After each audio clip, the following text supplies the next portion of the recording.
الشیطان الرجیم بسم اللہ الرحمن الرحیم قل ارأیتم ان اتاکم عذابہ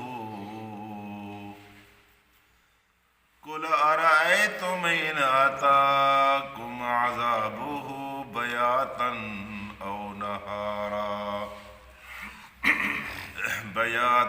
او نہارا ماذا يستعجل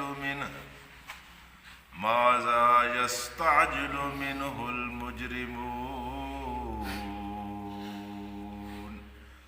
صدق اللہ العلی العظیم.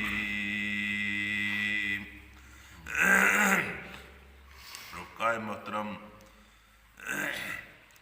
اگر ایک 7 سال کا بچہ جو اپنے وجود کے اعتبار سے انتہائی کمزور نحیف و نزال ہوتا ہے، وہ کسی ایسے پہلوان کو جو بہت تنومند ہو، جس کے مقابلے میں 7 پہلوان بھی شکست کھا جاتے ہوں، وہ کھڑا ہو کر اس پہلوان کا انکار کر دے، پھر آگے بڑھ کر اس پہلوان کو چیلنج کر دے، پھر آگے بڑھ کر اس کو چڑھانے کے لیے اس کو گالیاں دینا شروع کر دے، اس کے رد عمل میں وہ پہلوان اس کے بارے میں کیا سوچے گا اور دیکھنے والے اس کے بارے میں کیا رائے قائم کریں گے؟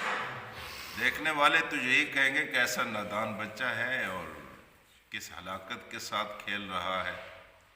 وہ پہلوان پہلے اس کے اوپر ہنسے گا اور پھر اگر اس کو غصہ آ گیا تو اس کو اٹھا کر پٹکے گا، اس کی ہڈی بکری ایک کر دے گا.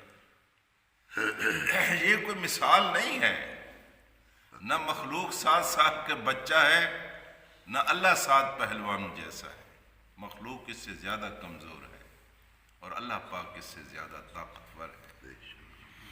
لیکن مخلوق خدا کے غضب کو چھیڑتی ہوتا ہے، دعوتیں دیتی ہے، اس کو چڑھانے کی کوشش کرتی ہے.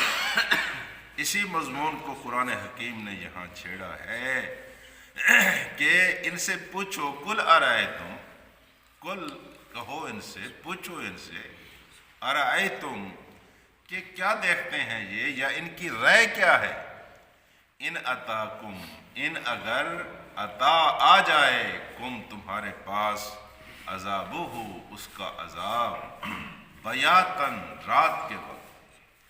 بیاتن کا لفظ بیت سے نکلا ہے اور بیت گھر کو کہتے ہیں. گھر کو بیت اس لیے کہتے ہیں کہ انسان رات آ کر کم از کم گھر گزارتا ہے، اور وہ انسان انتہائی بد نصیب ہیں جن کی راتیں گھروں میں نہیں گزرتی، یا زیادہ تر جو گھروں سے باہر راتیں گزارتے ہیں وہ خوش نصیب نہیں ہوتے. مرد بھی خوش نصیب نہیں ہوتے، لیکن عورتیں تو بالکل ناقابل قبول ہیں جن کی راتیں گھروں سے باہر نہیں. تو بیت اس چیز کو کہتے ہیں جہاں رات بتائی جائے، اس کو بیت کہتے ہیں. اور اصطلاحاً اس کا معنی یہ ہے کہ رات کے رات اگر خدا کا عذاب آ جائے، کسی وقت بھی خدا کا عذاب آ جائے، رات کے کسی حصے میں بھی رات خدا کا عذاب آ جائے، کہ آپ 10 بجے تک سوتے رہے ہیں، 11 بجے آپ سوئے ہیں، یا خواجہ خدا کا عذاب آ گیا، آپ کو سنبھلنے کا موقع ہی نہیں ملا. صبح کے وقت خدا کا عذاب آ گیا، آپ کو سنبھلنے کا موقع ہی نہیں ملا.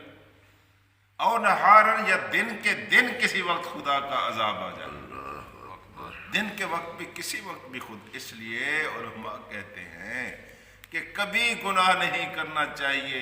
ممکن ہے عین گناہ کے موقع پر خدا کا عذاب آ جائے اور آپ کی ساری نیکیوں کی نیکیاں تھری کی تھری رہ جائیں، کیونکہ انجام کا اعتبار تو اس عمل پر ہے جو اس آخری وقت آپ کر رہے ہیں. رات کے وقت اگر خدا کا عذاب آ جائے، کسی وقت بھی آ سکتا ہے. اس لیے ایک تو یہ بات کہ جب بھی کوئی نیکی کا موقع ملے، انسان کو اس کو ضائع نہیں کرنا چاہیے. ممکن ہے اس وقت اللہ کا عذاب آ جائے یا اللہ کا فیصلہ آ جائے، اور جب برائی سے بچنے کا وقت ہو تو اس وقت بھی انسان کو تاخیر اور دیر نہیں کرنی چاہیے. عین گناہ کے وقت بھی اگر خدا یاد آ جائے تو گناہ سے پیچھے ہٹ جانا چاہیے. یہ دانائی کا تقاضا ہے. عقل مندی کا تقاضا ہے، جوان مردی کا تقاضا ہے کہ آپ گھیر گھور کر پھنس گئے ہیں کسی گناہ کے اندر، جذبات سے مغلوب ہو کر کسی گناہ کے اندر مبتلا ہوئے ہیں، اور آپ کو یاد آ گیا ہے کہ میں خدا کا بندہ ہوں اور اللہ کا عذاب تو کسی اسی وقت اگر خدا کا عذاب آ جائے تو میں کیا کروں گا؟ تو پیچھے ہٹ آئے، پیچھے پلٹ آئے۔ یہ دانائی ہے، یہ عقل مندی ہے، یہ دانش مندی ہے۔ کسی وقت بھی خدا کا عذاب آ سکتا ہے۔ حضرات، دو گناہ ایسے ہیں جب انسان کا ایمان دل سے نکلتا ہے، اوپر چڑھتا چڑھتا چڑھتا سر کے اوپر آ جاتا ہے۔ یہ اللہ کے رسول کی حدیث ہے۔ دو گناہ ایسے ہیں جب ایمان دل کے اندر یعنی اس وقت اللہ تبارک و تعالیٰ کو سب سے زیادہ غصہ آتا ہے، اور اللہ تبارک و تعالیٰ پر ایمان جو ہے یہ نہایت قیمتی چیز ہے۔ اس قیمتی چیز سے انسان کا دل محروم ہو جاتا ہے، اور دل سے نکل کر یہ کہاں آ جاتا ہے؟ سر کے اوپر آ جاتا ہے۔ ایک گناہ زنا کا گناہ ہے۔ یہ ایک ایسا گناہ ہے کہ اللہ تبارک و تعالیٰ سخت اس وقت غصے میں ہوتا ہے، اور سخت اس وقت اللہ تبارک و تعالیٰ کو اس کے اوپر ناراضگی آتی ہے، اور انسان کے دل سے نکلتا ہے اور انسان کے سر پر پہنچ جاتا ہے۔ اور دوسرا گناہ چوری کا گناہ ہے۔ جب انسان چوری کرتا ہے تب بھی اللہ کے رسول صلی اللہ علیہ وسلم نے فرمایا کہ انسان کا ایمان دل سے نکلتا ہے اور سر کے اوپر آ جاتا ہے۔ یہ سر کے اوپر کیوں آ جاتا ہے؟ اس کے اوپر بھی مفسرین نے بڑی رائے ہے۔ ابن عربی نے یہاں لکھا ہے یہ پھر بھی اللہ کی رحمت اور شفقت ہے کہ ایمان دل سے نکلتا ہے اور سر پر آ جاتا ہے، اور وہی ایمان ہے جو اس کو بچا جاتا ہے، خدا کا عذاب نہیں آتا۔ سر کے اوپر آ کر وہ ایمان اس کو بچا جاتا ہے، ورنہ کافروں کو چھوڑے جو نہیں مانتے، ان کا تو حساب ہی اور ہے۔ مومن کا گناہ، مومن گناہ کرتا ہے اور پھر بچ جاتا ہے تو اس کی کوئی نیکی اس کے سر پر کھڑی ہوتی ہے جو اس کو اللہ تعالیٰ کے غضب سے بچا لیتی ہے۔ بدنام نہیں ہوتا، پکڑا نہیں جاتا، یا خدا کا عذاب نہیں اس کے اوپر آ پڑتا۔ عین اس وقت جب وہ بدکاری کر رہا ہو اس وقت بھی وہ مر سکتا ہے، اس وقت بھی اس کو فالج ہو سکتا ہے، اس وقت بھی اس کو کچھ ہو سکتا ہے۔ اللہ تعالیٰ تو بے پناہ طاقت رکھتا ہے نا۔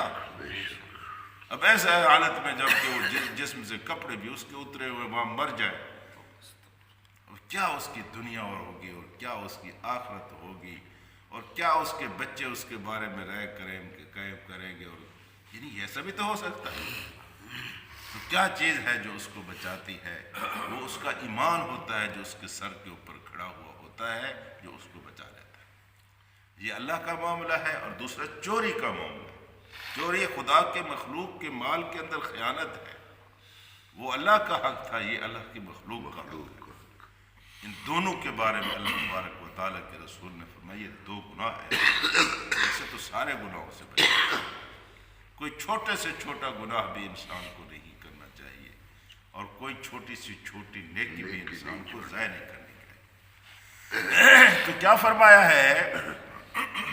کل ارائیتم، کیا رائے ہے ان کی، تمہاری کیا رائے ہے جی؟ ان اتاکم، اگر آ جائے عذاب ہو، اس کا عذاب، بیاتن، رات کے کسی وقت، او نہارن، یا دن کے کسی وقت، ماذا، کیا چیز ہے یار؟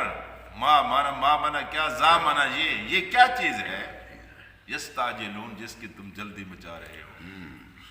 خدا سے تو رحمتیں مانگو، خدا سے دعائیں مانگو، خدا سے برکتیں مانگو، خدا سے ہدایت مانگو، خدا سے رزق مانگو، مرو۔ یہ خدا سے عذاب بھی مانگے جاتے ہیں۔ تمہیں کون عقل مند کہے گا؟ ماذا یستعجلون، خدا کا عذاب مانگ رہے ہو، کب آئے گا، کب آئے گا؟ لے آؤ خدا کا عذاب اگر تم سچے ہو۔ پیچھے آپ پڑھ چکے ہیں، مطالبے کرتے تھے۔ تو کیا فرمایا کہ ماذا یستعجل منہ المجرمون، مجرم کیا مانگ رہے ہیں؟ کبھی انہوں نے اس پر غور کیا ہے کہ وہ خدا سے مانگ رہے ہیں تو مانگ کیا رہے ہیں؟ اللہ کے عذاب مانگے جاتے ہیں؟ اللہ سے تو دعائیں مانگی جاتی ہیں، اللہ سے تو رحمتیں مانگی جاتی ہیں۔ اللہ ہدایت دے، اللہ رحمت دے، جو گناہ کیے ہیں اللہ ان کو بخش دے۔ جی گناہ کس نے نہیں کیے؟ سب ہم سب نے کیے ہوئے۔ تو ہر وقت اللہ سے رحمت کی دعا مانگتے رہنا چاہیے۔ ایک دوسرا، گناہ کے قریب نہیں جانا چاہیے۔ اگر کسی وجہ سے گناہ کے قریب پہنچ بھی گئے ہیں تو عین گناہ کے وقت پیچھے ہٹانا چاہیے، بس نہیں کرنا یہ گناہ، بس جو ہو جائے سو ہو جائے۔ یہ اللہ کی نافرمانی ہے، یہ نہیں ہو سکتا۔ یہ ہے ایمان، یہ ہے عقل مندی، یہ ہے اپنے جسم کو بچانے کے لیے اپنے اوپر رحم کرنا، ترس کھانا، اپنے اوپر رحم کرنا۔ دوسرے کے اوپر ترس نہیں کھاتے آپ۔ ٹھیک ہے کسی کی عزت آپ خراب کر رہے ہیں، اس کی عزت بھی بچ گئی اپنے اوپر ترس کھانے کی وجہ سے، لیکن اصل فائدہ آپ کا ہوا، آپ کی ذات کا ہوا کہ آپ نے اپنے آپ کو بچا لیا۔ کسی کا چوری کا مال آپ کر رہے تھے، اس کی چوری نہیں، اس کا فائدہ بھی ہو گیا، لیکن اس سے بڑا فائدہ آپ کا ہوا کہ اس کے چوری نہ کرنے کی وجہ سے آپ کی ذات بھی ایک بہت بڑے گناہ سے بچ گئی، جو گناہ آپ کو ہلاک کر سکتا۔